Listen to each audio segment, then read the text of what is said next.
Hello, salam, shalom, namaste, sat sri akal, aloha, ciao, and bonjour, and buna.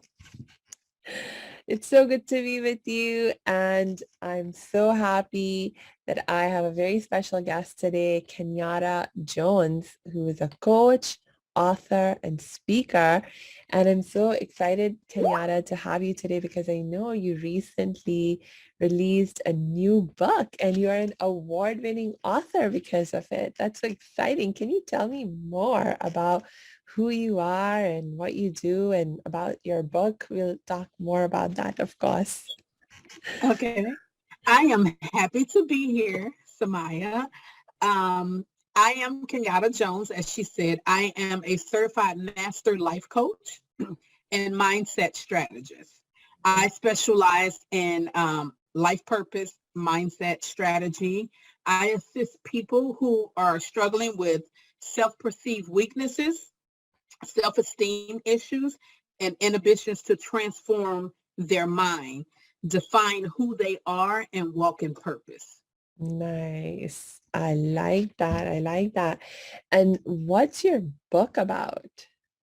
So my book, Fragmented Pieces, it is about love, life, and relationships. Mm, The life coach in me, although my book is fiction, I like to take people on a journey to heal through fiction. mm, Um, it is a story that most people can relate to. A lot of women can relate to it. There are some men that have read it and say they can relate to it, but most women can relate to the struggles in the book of losing yourself in a marriage and forgetting who you are and no longer loving yourself the way that you should. So in this book, I touch on abandonment issues, finding purpose, and self-love, learning to love yourself again, finding out everything about yourself again. As you get older or in relationships, you tend to lose parts of yourself, and when you find them again, it's like an aha moment. You find these things out about yourself that it's just like, wow, I remember that I like that, and or this is something new that I'm now getting into and I enjoy doing it. And it's something that makes you feel good. mm. So I deal with that. I deal with the brokenness of the abandonment issues that some people deal with, growing up without, their mother, or growing up without their father, or a lot of different things. And you carry those issues into marriages. And not just women, men also carry these things into marriages. And Yeah. so I deal with those issues in the book.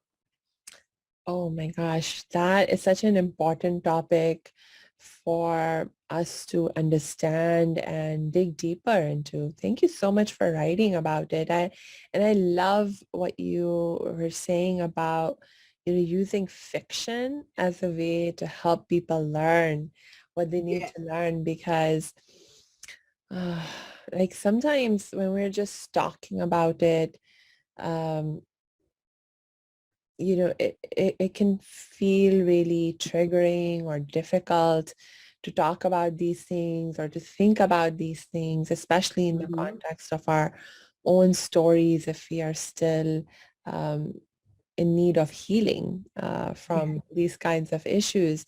And so it can be so helpful to to read in a more fictional context about someone Hmm. else's journey because then Right. you can sort of take a much more detached perspective on the story that Hmm. you're reading. And then at some level, it nonetheless speaks to you and Yeah. you are learning and digesting. So it's Yeah. brilliant. Something in the story will resonate in your life, or it will touch certain aspects about your life. Yeah. And even if it doesn't, as far as the relationship portion of it doesn't touch you, it could be some things in your past with dealing with your mother or dealing with your father, or the friendships dynamic in the book. Yeah. There's something in here that everybody can relate to. That's right. That's right. And like you were saying, um, even if the specific scenario doesn't apply to you, the life lessons are still very relevant. In fact, when you were describing some of the story that you write about in the book, I was actually thinking about women like my own mom, actually, who um, I think because of, sort of like cultural expectations and so forth, she and so many other women like her have spent her entire life um, focusing on her children and other Mhm. people in her family. And I mean, to this day, you know, that's her orientation. Like if I say to her, uh, tell me something about you. Like that's just about you. That's not about me or any of your other children, or not about your parents or grandparents. Um, she can really struggle with it, Yeah, and um, it's just how to say, like it wasn't a problem when we were still young. By we, I mean her children, hmm, because there was so much for her to do for yes, us. But now as we have grown up and we don't need her in all those same ways, and there's more time on her hands and more opportunity for yeah, her to be doing other things, um, it's become more of an issue that she is needing to figure out. right. Because now she doesn't know what she wants to do, or what it is that she likes to do, and Yeah. that's something that I struggle with. Mm, When I turned 40, I struggled with that. My kids were getting older, and I was like, I'm more than just a mom. I'm more than just a wife at that time. My yeah. marriage was failing, and I'm like, okay, I have to find something. And I just started doing all kind of classes, getting all type of certifications, just doing things for fun until I found out what I like. Okay. Because if you ask me, who are you? And that's one of my main questions that I ask in my coaching business. When I speak to women, who Mm, are you? And mm, most people can't answer that question. They'll tell me that they're such and such mom or such and such as wife. No, who are you? And I couldn't answer that question for myself. And so I went in search of that. And in search of finding out who I was, I found purpose. mm. And so with that, that's just a step that your mom would have to do, is just do different things until she really finds out who she is. It's Yeah. never too late to find that out. Yeah. Did you experience any obstacles or inhibitions when you started on that journey of trying to find who you were? I did. I did. And the obstacles for me was I didn't want to do anything to embarrass Uh, my family, embarrass myself, because my cultural background is I come from a very religious family. mm, So everybody knows, oh, you're such and such's granddaughter, or you're such and such's daughter, or, and it's like, I can't do that until I realize, you know what, I'm grown. yeah. I can do that. If I want to do it, I can do it. And if somebody has a problem with it, that's their problem, not mine. Mm, And when I learned that, then the world opened up to me. And I started doing just different things just to be like, okay, I tried that. That was fun. Now, some things I tried, I'll never do again. And then there are things that have become rituals for me. I enjoy hanging out with my children now that they're adults. I enjoyed hanging out with them then, but the relationship now, of course, is different because they're grown. mm, And, I hang out with my friends. I have family members that I hang out with, but I can be the person that I am. I'm not the meek, mild-mannered person. I don't have to hide who I am. mhm. I can be free and I can be happy. I live my life in peace. And my peace is very important, and I won't allow anybody to mess with my peace. So it's a wonderful place to be. Yes, I love it. And I am with you on that sense of, first of all, feeling in a place of peace, and then being like, yeah, I'm not going to let anyone mess with my peace. That's so cool. I love that. I love that. So tell me more, either in the context of your own journey or in the context of the story you explore in the book. Um, as people are, you know, walking their path, trying to figure out who they are, what their purpose is, and so forth, what are some more challenges that they might have to face, and how do you deal with them? Well, some of the challenges that people will have to face in search of purpose is beliefs. Mm, A lot of times we're stagnant in life because of beliefs that were instilled in us. mm, And a lot of times you're like, I don't believe that anymore, but that's what I was taught. And you have to let things go and say, you know what? That worked for my mom. That worked for my family and how I was raised at that time, because that's what they knew. It's been taught, through generations. However, that's not what I truly believe. mm, There are aspects in the belief that I can pull from and say, you know what, this I believe and I can fit this, but I have to now live my life for me. mm, And that's one of the main hindrance for a lot of people in search of purpose, yeah, is letting go of those past beliefs. right. And if you can't let that go, you're not going to flourish, Mm, because those beliefs may be holding you back.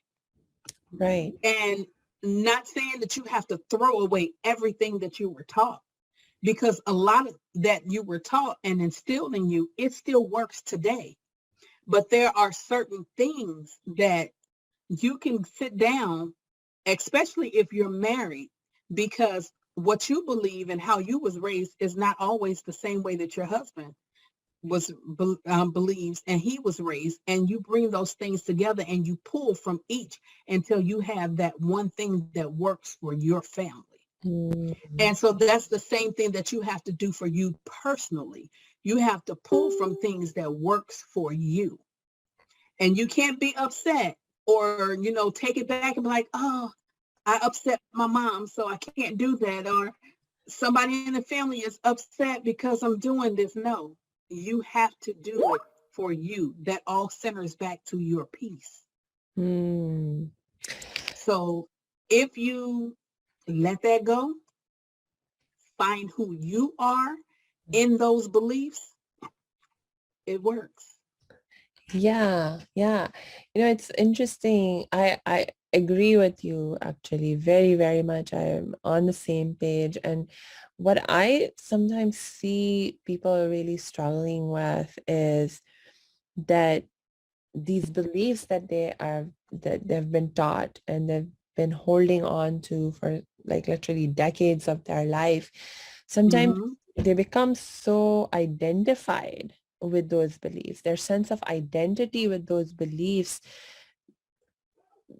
is so strong that to say to them, hey, you need to change your belief around this or let it go, Yeah.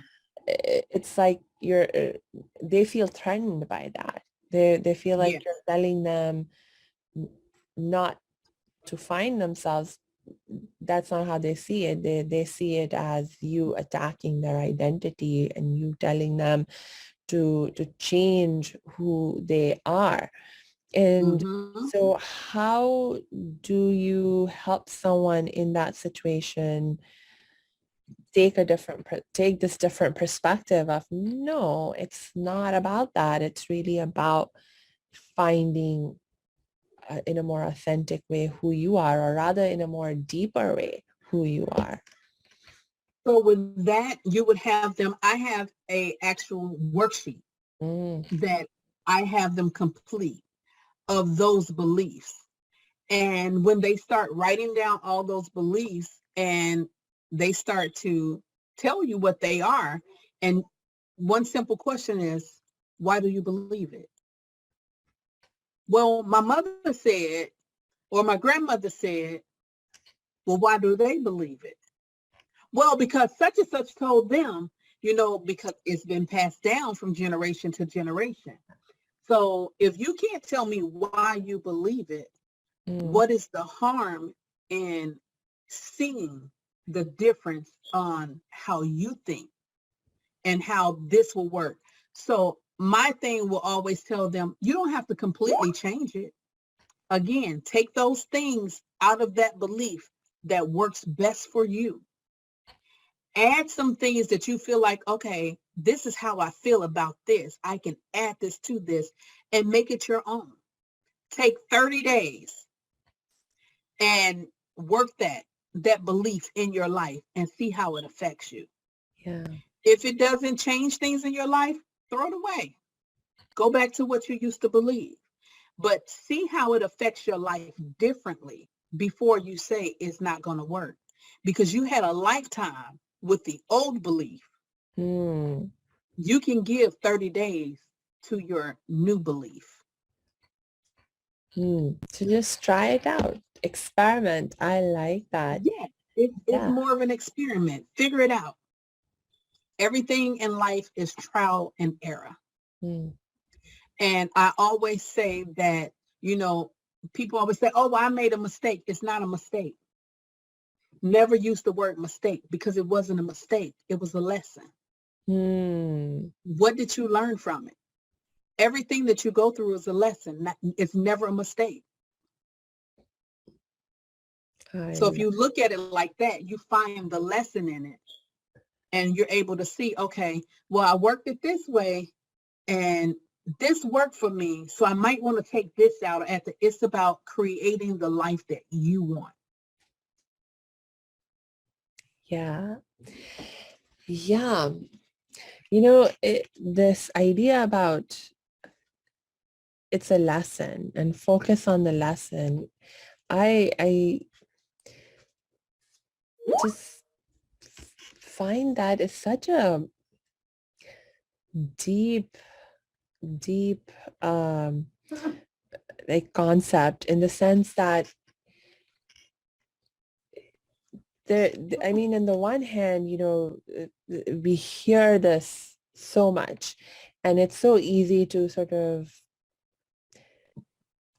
almost dismiss the idea. It's like, oh, just something you're saying or something you hear people say when you're going through something difficult.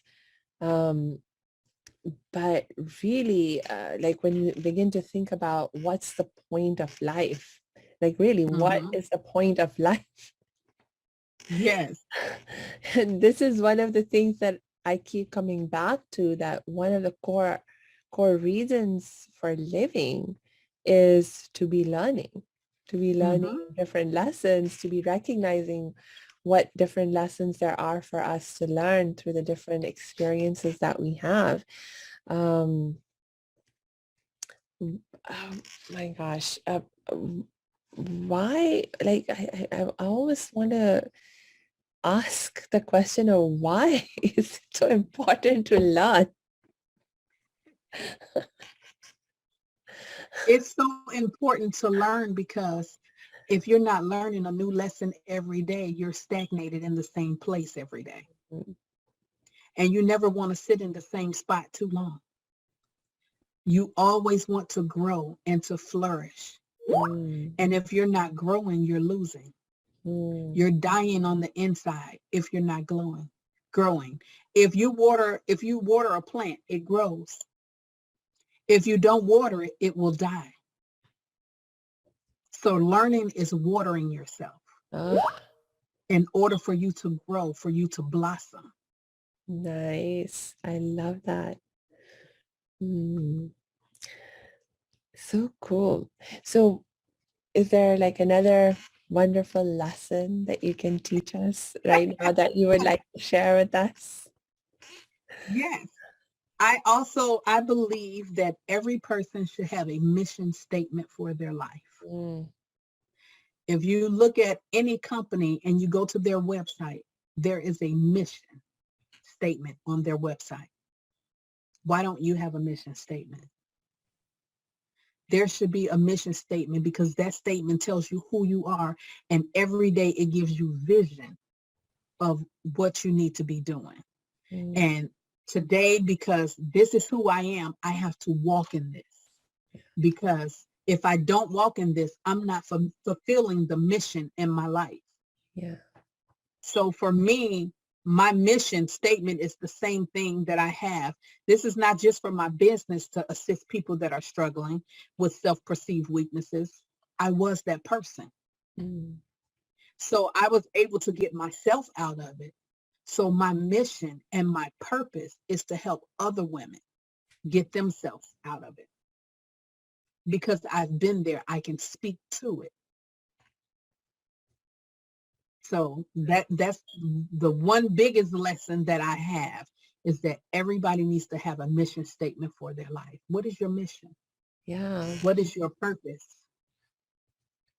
And I imagine based on everything you've been sharing so far that in order to recognize what your mission is, you first have to figure out who you are. Is there Correct. anything else that we need to do to figure out our mission? Um, well, in figuring out your mission is what is it that you love to do? Hmm. If someone asks you to do it and they say, hey, I don't have any money to pay you, but I need you to do this. And you're like, okay, I'm going to do it. And it's because you just enjoy doing it so much. Most likely that's your mission. Hmm. Your mission is to do this one particular thing because you just enjoy it. If it is your purpose in life, it's not something that you're going to be like, oh my God, such and such asked me to do this. I don't feel like doing this. I don't want to do this. You're going to do it with joy, with glee. You're going to be happy to assist somebody. Okay, you can't pay me. That's fine. I'll do it. I've been in the coaching arena for 7 years now. Nice. And this year I just started to monetize it Hmm. because I know that it was my purpose and I was placed to help people. Yeah. So I do this because it's not about just making money off of it. I really want to transform the lives of the people that I touch, the Mm. people that I speak to. It's about transformation. And you have to be willing to take the steps to transform. Now, I have had people that I've helped for free Hmm. that they fight. And that's because they're not willing to transform. They're okay with where they are. Don't mean that they're okay with being there permanently, but at that time in their life, they're okay with being there. So you have to, one, be willing to transform in order to find your purpose. Because if you're not willing to transform, what are you doing? Again, you're going to stay stagnant. So transform not only your mind, but if you transform your mind, you transform your body. So health It's and so interesting. fitness all works together. Oh, that is a really amazing thing that you've just highlighted. Um, my gosh. So tell me more about this. So you're saying there is a connection between our mental health and our physical health. Yes. So the connection with that is your mental health is you have to see yourself Mm-hmm. as something before you are that. Mm-hmm. Before my book came out, people asked me, what you do? I'm an author. I was writing it, but it wasn't, published. I'm an author. And once I finished writing it, it sat for 5 years before I even published it. But if you ask me, yes, I'm an author. Because I saw it, I was. You have to see it. Mm. It's all about, it's an aspect of manifesting. I had to see it before I can be it. Mm-hmm. And if I don't tell myself in my mind certain things, then in the natural or the physical, it won't happen. If I keep telling myself, oh my God, I'm fat, I'm never going to lose weight. I'm never going to lose weight. I'm going to always feel like I'm fat.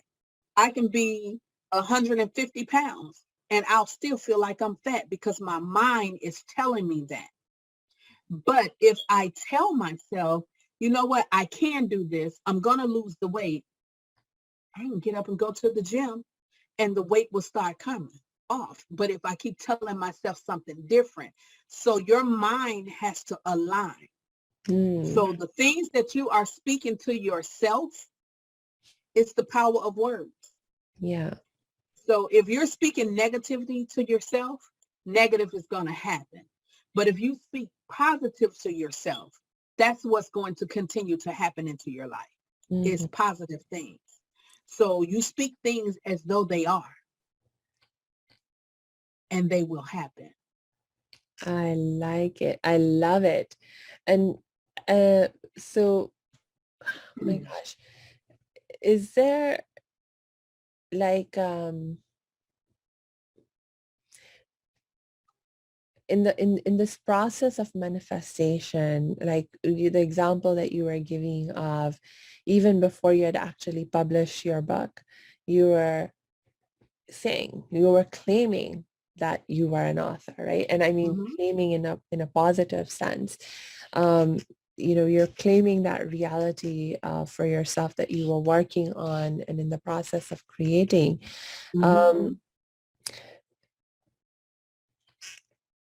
So so what's that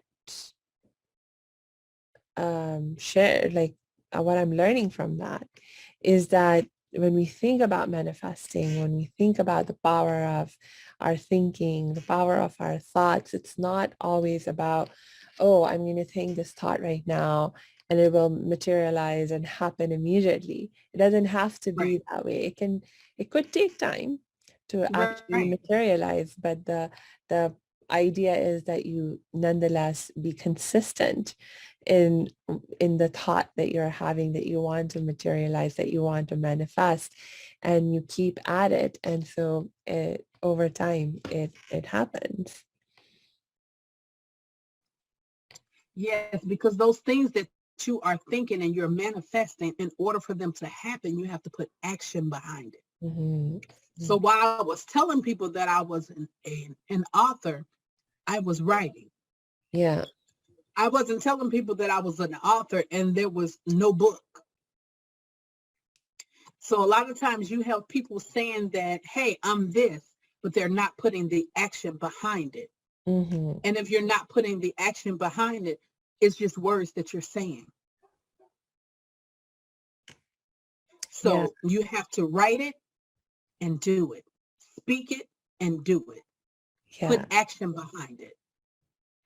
And have you ever had the experience of, like, let's say you made a decision that you wanted to be an author, but you didn't know how to make it happen. What would you do in that case? In that case, you find someone that knows how to do it. When I first started writing, it was basically to write my feelings out because of things that I was going through. And as I started writing, it became a book. I've always enjoyed writing. What happened for me is I'm like, okay, now I want to put it out, but I need to find a publishing company. Well, I'm a part of Meetup, the app. I was in a couple of writing groups, and one of the writing groups say, hey, we're having this event and we have some publishing companies come out. So I went out I won a free publishing deal. Nice.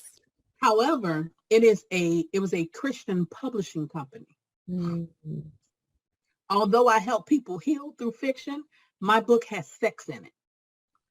And they wanted to change a lot of things about my book. And I'm like, no, that in there, it tells the story.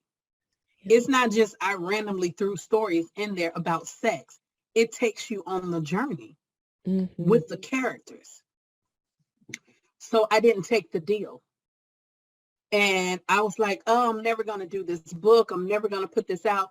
And every time I kept saying never, it never happened.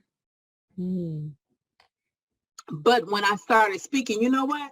I'm going to get this book out. I'm going to figure it out. I created my own publishing company. Nice. I said, I'm going to do it myself. I'm going to learn so other people won't have this issue. I'm going to help them as soon as I figure this out on how I do it for myself.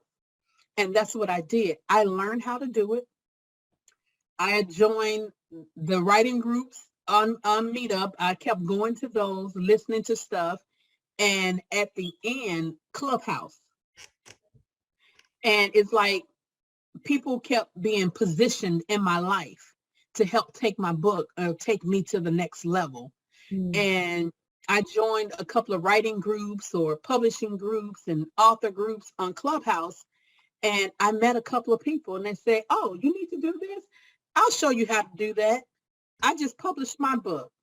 I had one lady who, she has, I think, 16 books published.